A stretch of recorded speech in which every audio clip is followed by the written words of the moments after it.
آخری سوال ہے میرا کہ ہمیں اللہ کی ضرورت کیوں ہے؟ سبحان اللہ، یہ تو بہت ہی جامع ٹاپک ہے. اس کو بڑا ایک سینٹینس میں جواب دینا بڑا مشکل ہے، کیونکہ انسان اس پہ بات کرنے پہ آئے تو کتنے ایسپیکٹس ہیں. سبحان اللہ. بہرحال دیکھیں، میں وہی قرآن کی آیا جو ہے نا وہ مینشن کروں گا کہ ومن اعرض عن ذکری فإن لہ معیشۃ ضنکا، سورہ طٰہٰ کی آیا ہے. اللہ تعالیٰ کہتے ہیں کہ جو بھی میری یاد سے آراز کرے گا، میری انسٹرکشن سے آراز کرے گا، فَإِنَّ لَهُ مَعِيشَةً ضَنْكَا، اس کی تنگ زندگی ہوگی. تو یہ ہم خود اپنی زندگیوں میں دیکھ سکتے ہیں، ان سویلائزیشنس کو دیکھ سکتے ہیں، ان کنٹریز کو دیکھ سکتے ہیں جو خدا کے کانسیپٹ سے دور ہوئے اور کتنی تنگی آئی ان کی زندگیوں میں. ہاں، بلڈنگز بنا لیں، انفراسٹرکچر اچھا کر لیا، کلبز بنا لیے، وہ ایک الگ بات ہے، لیکن انٹرنلی انسان ایز اے ہیومن بینگ کیا وہ سکون میں ہے؟ That is the big question. جیسے ول ڈیورنٹ نے کہا تھا، اس کا کوٹ میں یہاں دینا چاہوں گا آپ کے اس جواب میں. اس نے کہا تھا کہ the current debate of our 21st century is not East versus West or Europe versus America or even communism versus capitalism. The biggest question of our century is, can we survive to live without God? This sums it all up. کہ تم survive ہی نہیں کر سکتے God کے بغیر، کرو گے کیا؟ ڈپریسڈ ہے، ڈارک ورلڈ ہے، یہ کیوٹک ورلڈ ہے، دیر از نو فرسٹریشن ہے، کچھ نہیں تم کر سکتے خدا کے بغیر. تو I think this sums it all up, جو ول ڈیورنٹ کا کوٹ ہے. کوئی تو چاہیے جس کو ہم غم میں پکار سکے کہ کوئی ہے جو میری مدد اور کرے. اگر وہ نہیں ہے پھر آپ کسی اور چیز کو خدا بنائیں گے، یا نفس کو، یا کسی انسان کو، یا کسی بت کو، یا سورج کو. یہ انسان کی نیچر میں ورشپ ہے، فطرت میں چھاپ ہے. اللہ رب العالمین کا اکثر میں کہتا ہوں سگنیچر ہے، میٹافوریکلی اسپیکنگ. تو آپ نہیں جان چھڑا سکتے. ایون ایتھیس کے منہ سے نکل جاتا ہے او مائی گاڈ. برزخ کا ذکر سورہ مومنون آیت نمبر 100 میں ہے. اللہ تعالیٰ کہتے ہیں کہ یہ جو ظاہر ہے انسان جب مر جاتا ہے تو قیامت تک ان کے درمیان ایک برزخ ہے، ان کے اور دنیا کے درمیان. برزخ ایک فزیکل جگہ ہے، قبر کی دنیا ہے، اس میں روحیں ہوتی ہیں. وہاں پر روحیں اکارڈنگ ٹو دیئر ڈیڈز یا بہت زیادہ آپ کہہ لیں انجوائمنٹ میں اور ریلیف میں ہوتی ہیں، یا پھر بہت زیادہ ان کو وہاں پہ پنشمنٹ مل رہی ہوتی ہے. جیسے فرعون کے بارے میں قرآن مجید کی بہت صریح آیا ہے کہ فرعون اور اس کے ساتھیوں کو صبح شام آگ دکھائی جاتی. قرآن کیا ہے؟ کہاں دکھائی جاتی؟ اوبیسلی برزخ میں دکھائی جاتی. اسی طرح انبیاء زندہ ہیں، شہداء زندہ ہیں، برزخ میں زندہ ہیں، مومنین زندہ ہیں، رزق پا رہے ہیں اللہ کی طرف سے. ایون نماز ہے ان کی وہاں پہ. جنت میں نہیں ہے، نہیں، وہ برزخ کی دنیا. ابھی جنت میں تو تب جائیں گے نا جب حساب کتاب ہو جائے. وہ اینڈ ہے. دیکھیں اس سے پہلے بھی کچھ فیزز آف لائف ہے نا. سب سے پہلے عالم ارواح ہے، زندہ تو وہاں بھی ہے انسان لیکن روح کی شکل میں. جو بچوں نے ابھی پیدا ہونا ہے وہ بھی وہاں ہے عالم ارواح میں. دوسرا عالم رحم، مادر 9 مہینے ماں کے پیٹ میں. اس کے بعد عالم دنیا ہے، یہاں پہ چند سال زندہ رہیں گے. پھر عالم برزخ ہے، اس کی زندگی الگ ہے. جیسے دنیا کی الگ ہے، عالم برزخ کی الگ ہے. اس کے بعد انہیں قیامت والے دن جب اٹھایا جائے گا، وہ پچھلا بھول چکے ہوں گے، کانشیسنیس نہیں ہے ان کی. وہ انفیکٹ یہ کہیں گے ہمیں نیند سے کس نے جگایا. آپ سمجھ رہے ہیں قرآن کیا ہے نا سورہ یاسین کی، جب انہیں اٹھایا جائے گا وہ کہیں گے کہ ہمیں نیند سے کس نے جگا دیا. مومنین کو لگے گا کہ چند گھنٹے سوئے ہیں، یعنی انہیں نہیں یاد برزخ میں کیا ہوا ہے. وہ اٹھیں گے اور وہ ایک نئی دنیا ہے، ان کی نئی جسامت ہے. قیامت والے دن ان کے قد نئے ہیں، برہنہ حالت میں ہوں گے، حدیث میں آتا ہے نا. تو وہ پھر میدان حشر کے واقعات ہیں، وہ چلیں گے اللہ کی طرف اور پھر وہ کوٹ سجے گی، وہاں میزان سجے گا، حساب کتاب ہوگا. پھر پل صراط کا مرحلہ ہے. وہ بڑے انٹرسٹنگ واقعات ہیں میدان حشر. کبھی آپ چاہیں گے تو اس میں ہم کر لیں گے پوڈ کاسٹ. پھر وہ جنت اور دوزخ ہے، تو وہ ایک الگ فیز آف لائف ہے. ٹھیک ہے، وہ ایک الگ فیز آف لائف ہے.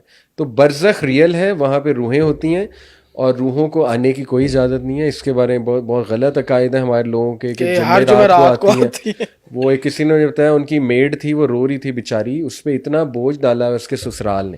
وہ اسے تانے دیتے ہیں کہ اس کا نا کوئی فوت ہو گیا، تو وہ ان کے فیملی میں کوئی فوت ہو گیا تو وہ اس کو تانے دیتے ہیں کہ تم ہر جمعرات کو کھانا نہیں بناتی، اگر بتیاں نہیں جلاتی.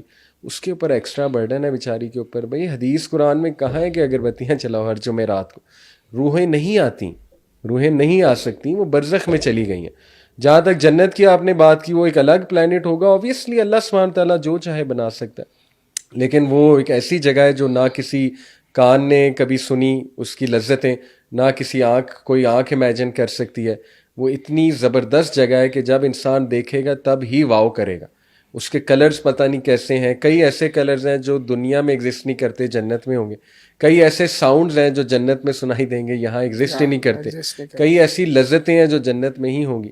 تو اس کو تو بندہ امیجن ہی نہیں کر سکتا، اتنی وہ خوبصورت جگہ ہے. اور آف کورس کوئی اگر اس سینس میں پلانٹ کہہ رہے ہیں کہ ایک جگہ ہے تو پلانٹ ہوگا، بہت بڑا پلانٹ ہوگا. چلیں آپ کہہ رہے ہیں کہ قیامت میں چیزیں ختم ہو جانی ہیں، زلزلے آئیں گے.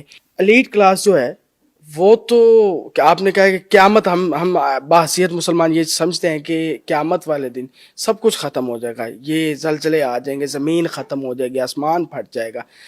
تو جتنی ایلیٹ کلاس ہے انہوں نے تو سیارے نئے ڈھونڈ لیے ہیں، وہ تو ادھر چلے جائیں گے. تو ہم ورکنگ کلاس والے، یہ تو ایک ان کی کیلکولیشن ہے نا، یہ فیزیبل کتنی ہے، یہ ریئل کتنی ہے، یہ ایک الگ سوال ہے.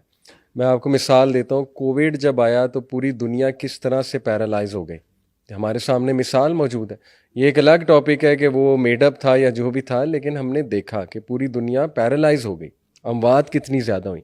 ہیومن بینگ تو ایک نیچرل ڈیزاسٹر کی مار ہے، اور کئی بار ایسے نیچرل ڈیزاسٹرز آتے ہیں جو ہیومن بینگ بھی کنٹرول نہیں کر سکتا، ڈسپائٹ جتنی مرضی ٹیکنالوجی ہے اس کے پاس. تو یہ تو ایک کیلکولیشن ہے نا کہ ہم نکل جائیں گے، ہم کسی اور سیارے میں چلے جائیں گے. تو اللہ تعالیٰ نے سورہ رحمان میں کہا ہے اگر نکل سکتے ہو تو نکل جاؤ، لیکن نہیں نکل سکتے اللہ کی اجازت کے بغیر. تو یہ تو اللہ تعالیٰ دیکھیں پاورفل آل مائٹی گاڈ ہے.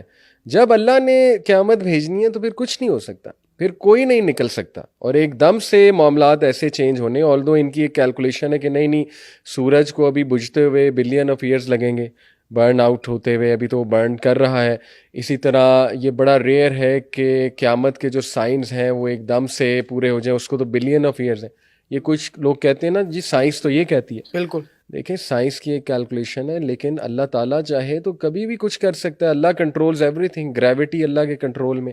اور کئی ایسی مثالیں ہیں کہ اچانک چیزیں ہو جاتی ہیں. سائنس کی کیلکولیشن کچھ اور ہوتی ہے لیکن چیزیں اچانک ہو جاتی ہیں. اچانک ہو جاتی. تو یہ اللہ نے جب قیامت بھیجنی ہے، سب کو پکڑنا ہے، تو پھر کوئی کچھ نہیں کر سکتا. نو ون کین اسکیپ. اچھا ایک صورت ہے جسے نماز میں پڑھنا چاہیے لازمی، آپ نے بھی ذکر کیا تھا، اللہم انی اعوذ بک من عذاب القبر عذاب الجہنم. وہ نماز میں نہیں کئی دفعہ پڑھی جاتی، اور اس حوالے سے بتائیں وہ کتنی ہمارے لیے فروٹفل ہے جب دجال آئے گا. وہ تو دعا صحابہ کہتے ہیں نبی صلی اللہ علیہ وسلم ہمیں اس طرح سکھاتے تھے جیسے کوئی فرض کام ہے، یا کہ جیسے نماز سکھائی جاتی ہے پراپر، یا قرآن سکھایا جاتا ہے. اتنی امپورٹنٹ ہے وہ دعا. وہ درود کے بعد ہم یوزلی دیکھیں ربی جالنی پڑھتے ہیں کیونکہ بچپن سے قاری صاحب نے وہ دعا سکھائی ہوتی ہے. ادروائز درود کے بعد عطیہ میں 20 دعائیں پڑھتے تھے ہمارے نبی، سلام نہیں پھیرتے تھے. ہمارے ہاں یہ ایک ٹرینڈ ہے نا کہ دعا تشہد میں چھوٹی اور اس کے بعد ہاتھ اٹھا کے اجتماعی دعا، اور وہ سمجھ بھی نہیں آتی. وہ اینڈ میں بس یہی سمجھ آتا ہے صلی اللہ علیہ وسلم، تو وہ پتہ ہی نہیں دعا کیا کی ہے. بہرحال یہ ایک ٹرینڈ ہے، لیکن دعائیں کرنی چاہیے تشہد میں، وہ قبولیت کی گھڑی ہے درود کے بعد.